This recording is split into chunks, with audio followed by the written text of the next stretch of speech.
DMTV Info, votre chaîne d'information en temps réel. La politique, la santé, le sport, les faits de société, la musique, les rumeurs et bien plus encore. Vous découvrirez cela dans notre chaîne DMTV Info.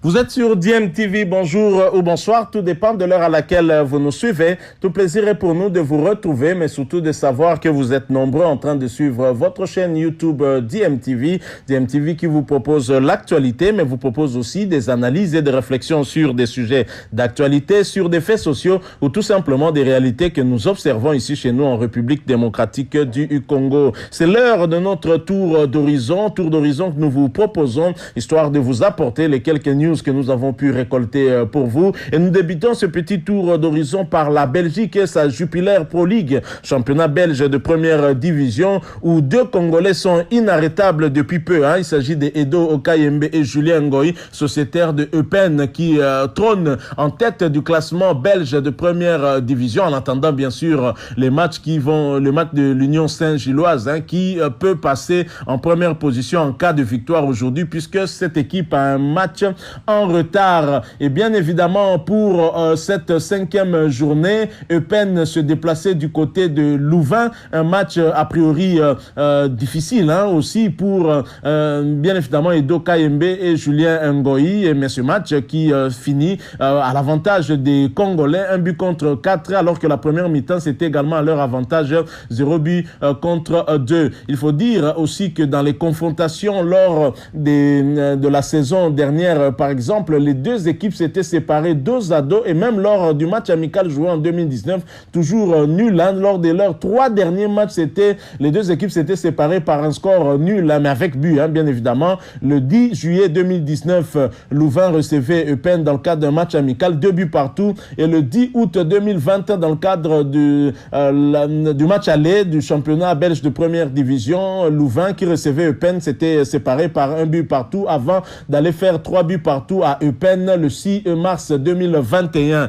Et là, c'est donc une belle victoire, une surprise aussi, mais Eupen a débuté cette saison en trombe et l'équipe est très très en forme. Évidemment, pour cette journée, l'entraîneur de Eupen avait opté pour le système 3-5-2 et Edo Kayembe était bien présent dans le milieu de terrain de cette équipe pour appuyer Julien Ngoyi qui était aussi titulaire en pointe de l'attaque de Eupen. Et ce système a bien marché puisque Eupen qui n'avait peut-être pas la possession, qui a gardé la possession en sa faveur avec 51% contre 49 laissés à Louvain, a donc monopolisé le jeu à son avantage.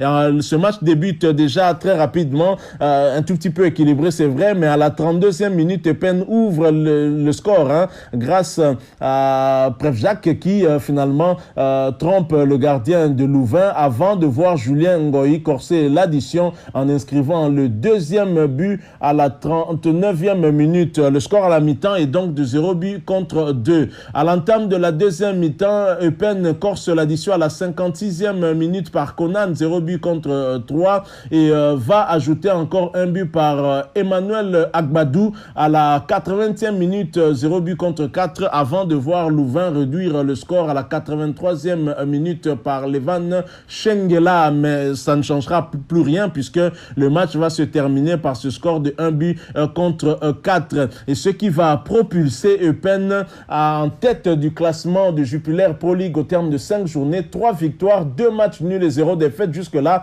Eupen n'a pas encore perdu le moindre match et à 11 points. Alors la prochaine journée pour Eupen, c'est déjà le 28 août 2021 prochain avec la réception de Serein avant de se déplacer pour le compte de la 7e journée, avant de recevoir, pour le compte de la 7e journée Royal Antwerp. Ce sera le 11 septembre 2021. Belle opération donc pour nos Congolais de Eupen, surtout Edo Kayembe qui figure dans la liste des 24 sélectionnés d'Hector Raoul Cooper pour les 2 premières journées des éliminatoires de la Coupe du Monde Qatar 2022. Ça nous fait plaisir de le voir très très en forme. Un autre Congolais très en forme avec son club, c'est bien Niskins Kebano, lui qui figure également dans la liste des 24 sélectionnés d'Hector Raoul Cooper pour les 2 premières journées des éliminatoires de la Coupe du Monde Qatar 2022 avec la réception de la Tanzanie ici en RDC à Lubumbashi. Le 2 septembre prochain, va se déplacer 4 jours plus tard vers Cotonou au Bénin pour y affronter bien sûr le Bénin. Niskins Kebano qui jouait la 4e journée du championnat de Championship, championnat de 2e division anglaise, et Fulham qui recevait Hull City qui a battu cette équipe par la marque de 2-0. Les 2 buts avaient été inscrits dès la première période et bien sûr l'international congolais Niskins Kebano était titulaire dans l'attaque du côté droit avec Fulham, même si il n'a inscrit aucun but et même si il n'a pas donné de passe décisive. Niskins Kebano a très certainement contribué aussi à cette victoire et bien entendu Kebano a joué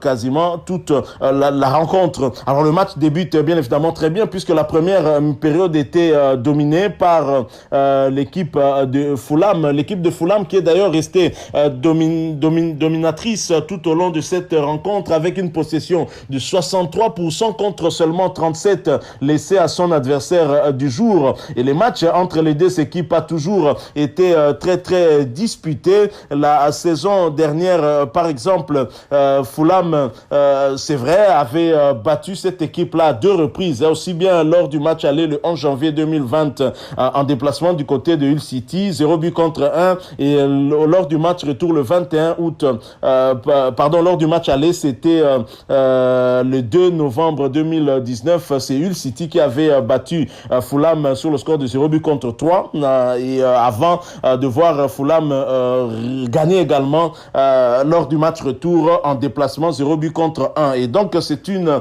belle vengeance pour Fulham que de commencer cette saison contre Hull City par cette victoire importantissime pour leur morale. Et bien évidemment, Fulham qui continue à trôner en tête de ce classement. Alors Niskins Kebano a joué toute la rencontre, je l'ai dit, et la première mi-temps, tout a déjà été fait avec cette victoire à 2-0 en première période. En deuxième période, le match va s'équilibrer un tout petit peu.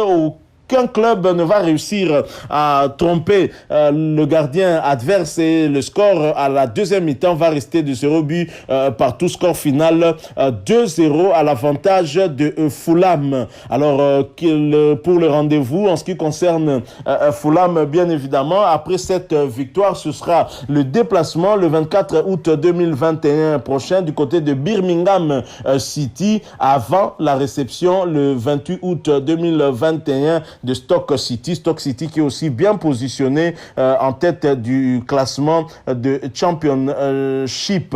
Alors Fulham, je l'ai dit, au terme de 4 journées, occupe la première place devant West Bromwich avec 3 victoires, un match nul et 0 défaite, 10 points. Donc pour Fulham jusque-là qui n'a connu encore aucune défaite, mais Fulham est avec le même nombre de points que West Bromwich ainsi que Stoke City, adversaire que Fulham va rencontrer lors de la 6e journée. Donc voilà tout, Niskins Kebano très en forme qui continue en tout cas à progresser. Nous espérons qu'il va retrouver son niveau dont on l'a toujours reconnu. Alors nous allons rester bien entendu toujours en Championship pour parler de 2 autres Congolais.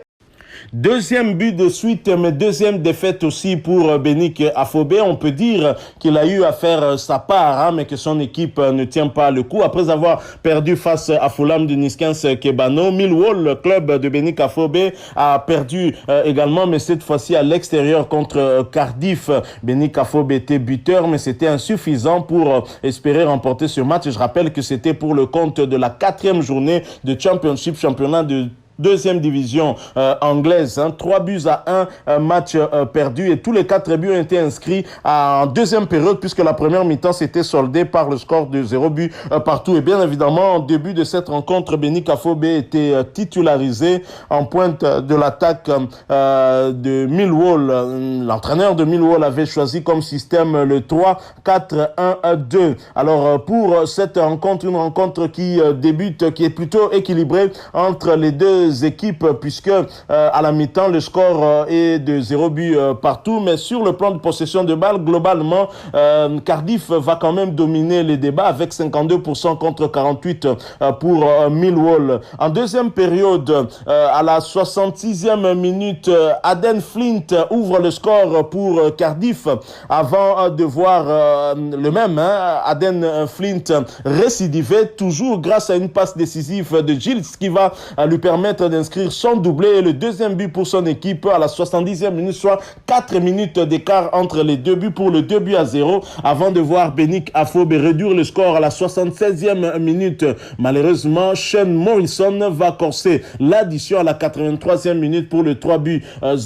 Deuxième défaite d'affilée donc pour Millwall. On peut dire que rien ne va pour cette équipe, même si lors des 3 dernières confrontations entre les deux équipes s'étaient séparées 2-2 avec le même score d'ailleurs de 1 but partout, mais cette fois Cardiff a pris le dessus sur Millwall. Le prochain rendez-vous entre les deux équipes, ce sera lors du match retour le 12 février 2022, en espérant que Benik Afobe sera toujours très en forme. Alors le prochain rendez-vous pour Millwall qui n'aura pas en tout cas fait bonne impression depuis le début de ce championnat, avec 2 matchs nuls et 2 défaites. On peut dire que les choses ne vont pas très bien pour Millwall qui n'a que 2 petits points sur les 12 possibles. En tous les cas, la prochaine rencontre pour Millwall, ce sera le 24 août 2021 prochain avec la réception de Cambridge United. On espère que Benik Afobe et son équipe pourront se ressaisir pour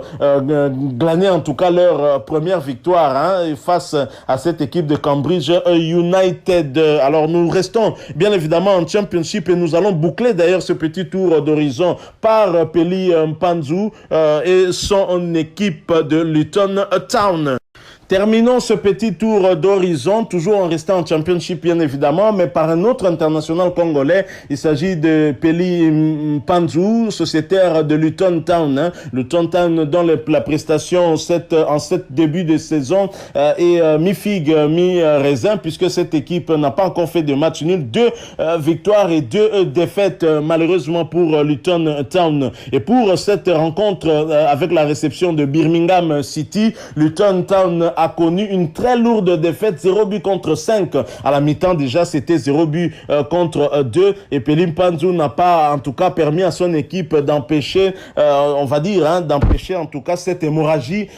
Pourtant, Pelly Mpanzu était titulaire au milieu de terrain de cette équipe de Luton Town avec un système de 3-4-1-2 choisi par l'entraîneur de cette équipe. Le match qui débute un peu difficilement pour Luton Town puisque cette équipe encaisse très rapidement un but matinal par Mark Roberts. C'est à la 7e minute, 0 but contre 1 avant de voir Stoke Hogan corser l'addition pour le 0 but contre 2 à la 26e minute. La première mi-temps se solde sur cet avantage des visiteurs de 0 but contre 2 et au retour Scott Hogan inscrit son doublé à la 47e minute pour le 0 but contre 3 avant de voir Gary Gardner corser l'addition à la 84e minute pour le 0 but contre 4 et puis Chucks Aneke pour le 5e à la 88e minute. On peut dire que rien n'a marché pour Pelly Ruddock Mpanzu qui aura joué toute la rencontre avec son équipe et qui a connu une très lourde défaite. Alors évidemment, il faut déjà oublier cette 4e journée et cette lourde défaite contre Birmingham et se préparer à la réception de Sheffield United pour le 28 août 2021. Un match qui ne sera pas facile non plus pour l'équipe de Pelly Ruddock Mpanzu. Alors Luton Town occupe la 11e place du classement de Championship au terme de 4 journées, 2 victoires, 0 nul et 2 défaites, 6 points donc pour Pelly Mpanzu et Luton Town. Voilà, nous sommes arrivés à la fin de ce petit tour d'horizon qui, nous l'espérons, vous aura intéressé, vous aura plu. Si c'est le cas, laissez-nous un maximum de j'aime. Merci de partager avec nous aussi votre point de vue sur ce petit tour d'horizon. d'horizon en nous les laissant à travers un commentaire. Si vous êtes nouveau ou ancien, mais que vous ne vous êtes pas encore abonné, n'hésitez pas, abonnez-vous et n'oubliez pas d'activer la notification en cliquant tout simplement sur la petite cloche que vous verrez apparaître dès que vous serez abonné, parce qu'elle vous permettra de ne plus rien manquer des prochaines vidéos que nous allons vous proposer. Encore une fois, merci à vous. Nous espérons vous retrouver bientôt avec un autre sujet d'actualité. En attendant, portez-vous bien et DMTV vous dit au revoir.